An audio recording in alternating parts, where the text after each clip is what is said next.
Well, I anticipate us being right back in contention for a championship again. Um, this year has been tough, obviously, with the pandemic and so many new players on the team. And I love our group, though. I think we have a great group. These guys come to work every day. They're eager to be great players, and we still have so much basketball left to play. Clay is hardly alone with that assessment. Steph has also said he expects the Warriors to be right back in title contention next year. But both know the Splash Brothers, just being back on the court together, that's likely not enough in a league where cities like Los Angeles, Brooklyn, they have loaded up on superstars. So how does Golden State make sure it has the right players around Steph and Clay? Do the Warriors continue to integrate guys like Wiggins, Kelly Oubre, continue to develop James Wiseman, and use their upcoming draft picks to set themselves up for the future? The team will not only have its own pick this year, so long as it lands in the top 20, but Minnesota's as well, as long as the Wolves pick doesn't fall inside a top 3 protection. Or should the Warriors use a chunk of those assets to make a trade that would give the team a legit additional star who is more in the Steph, Clay, Draymond timeline? Warriors Twitter has a very clear opinion on that one. Half the discussions I see between fans are about not wasting the rest of Steph's prime. There's also some increasing nail-biting over Steph's contract, which currently only runs to the end of next season. Curry actually could have signed an extension this past offseason, but opted not to, in part because he can sign a longer, richer deal if he waits until this coming offseason. So him waiting, it makes sense, but it hasn't stopped even GM Bob Myers from occasionally having what Myers called, quote, paranoid fears that Steph won't stay. Perhaps that's why Myers has also said he plans to be, quote, aggressive as the trade deadline approaches. But as with all general managers at this time of year, it's impossible to know exactly what is real and what is smoke. Here's what we do know for sure. Steph Curry is now officially 33 years old, and hot pink shoes aside, the Warriors have some decisions to make. So, Paul, the Warriors have a number of options here. Yeah. What do you think they should do as the deadline approaches?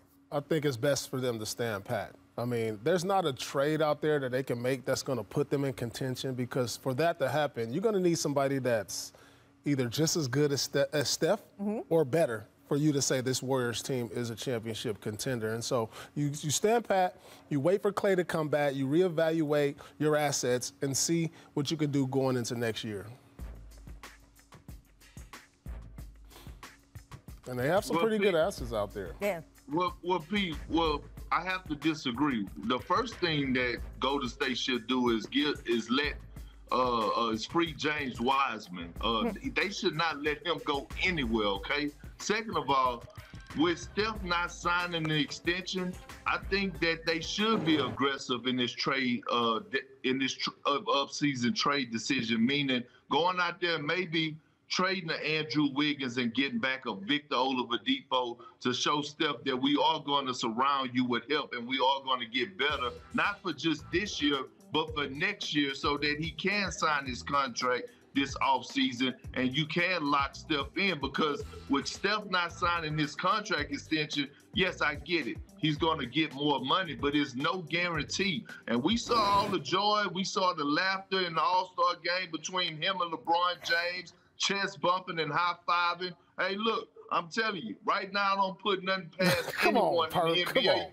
I'm just saying, Pete, I don't put nothing past anything could happen when it comes down to the NBA. Yeah, I wouldn't be surprised. I wouldn't be surprised either. Really? Come on, both of you. I do not see Steph Curry joining up with LeBron and Lakers. That does not feel like a real fear to me. But what do you think, Paul, about Oubre? What do you think about Wiggins? And if you stand pat on the draft picks, they turn into real people. So all of a sudden people are evaluating, when they evaluate your assets before next year's trade deadline, for example, then it's, do they like the picks you made with those picks? When they're picks, they're a little bit more to the imagination. I mean, this is the thing. You got to evaluate. Everything that they're going through has to be surrounded around Steph. We have a window because we have a superstar player, a generational player.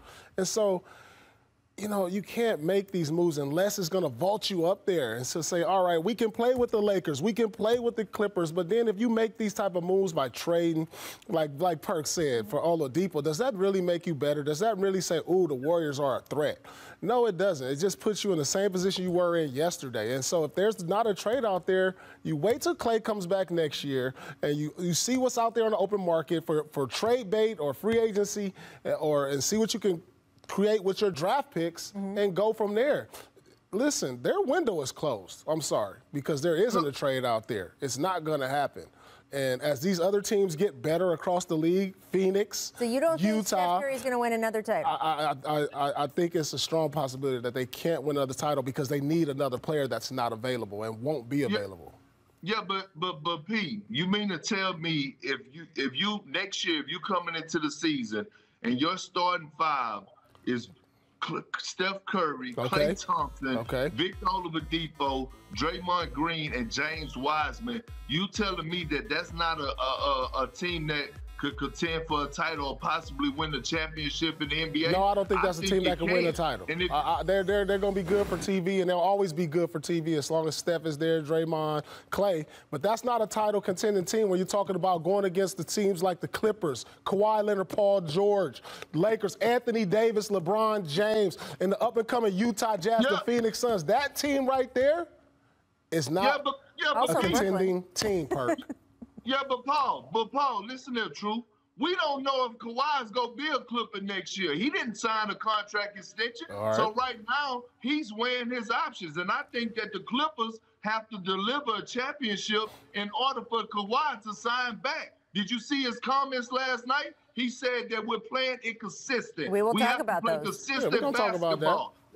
They need a point guard. So with LeBron James getting older, which I think he still could play at the age of 46. But what I'm saying is the greatest shooting backcourt of all time, a guy, Draymond Green and James Wiseman, who is going to be better next year than James Wiseman, and you add a piece like Oladipo to that squad, they're going to... A Kelly Oubre who hasn't been gone, a Draymond Green who's your point forward and what have you. Steve Kerr's done a fabulous job coaching them, by the way. Let's give him props. But in the end, when you talk about fear, when you talk about danger, when you talk about somebody that forces you to be absolutely, positively petrified, it would be one man, and one man above the crowd. And his name would be Steph Curry.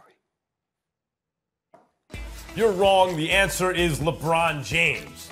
But I can't blame you for being wrong, Stephen A., because I spoke to your former college teammates. When you passed Stephen A. the ball, what happened? Oh, he was going to shoot. We weren't getting it back. I said, I know the feeling. So you make the mistake a lot of people make, which is when you hear offense, you're thinking scoring. You're thinking scoring. But Stephen A., there's a lot more to it than that. As your teammates will tell you, there's a lot more to it than that. And, of course, scoring the ball. Steph, the greatest shooter God ever created, as you always say, is also as hot as he's ever been. My God, shooting the ball, there's no doubt. But it ain't one-on-one. It's 5-on-5 at any given time. And not only is LeBron a little bit of an underrated shooter, he's 6'8", 250-plus pounds, can take it to the rack, oh yeah, and has as good court vision as anyone who ever lived, and is in the argument for greatest passer of all time. So that guy, in terms of leading an offense, dangerous on offense, is the answer. To mention nothing of the matchups. Lakers are really good defensively, right? You ain't going to stop Steph, but the Lakers have the best chance. What are you going to do against LeBron James? There's no matchup for LeBron James. The answer on offense. Forget about defense. We know the answer there. Just knocked the microphone down. I was so excited. We know the answer there is LeBron. On offense, he's the most dangerous. Well, Max Kellerman, I'll forgive you. I mean, I won't come down too hard on you because, I mean, far be it for me to enlighten you and to edify you in terms of vocabulary, because we know how supremely gifted you are with your vocabulary. But the word dangerous is the operative word here. See, you get to plan for LeBron James. Now, it's obviously difficult to stop, and we get all of that. But you can game plan around. You can sit up there and pencil in LeBron for 27, 7, and 7. Those are career averages of his. You can do that and still plan accordingly around that. You know what you can't plan around, Max? Some brother walking past half court and hitting from 40 feet. Some brother that just shoots it from the parking lot. Some brother that just sits up there and extends your defense and compromises you in such a way that You can't plan for it. You're literally a coach, and you're just throwing your hands up in the air. There's nothing you can do. You can game plan around LeBron James. Doesn't mean you can stop him.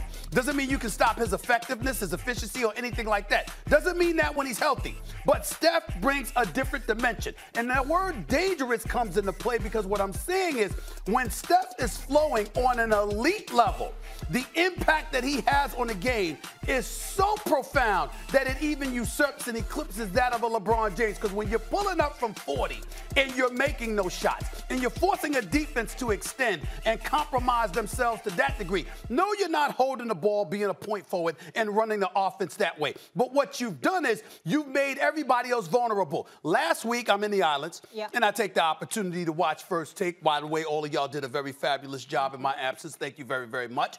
And I'm watching, and y'all showed, and I, producer extraordinaires, showed these highlights of Steph Curry being guarded. And Kendrick Perkins, if I remember correctly, was the one that pointed it out.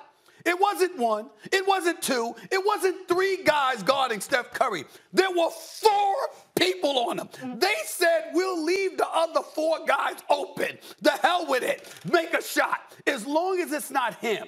That has never happened with LeBron James.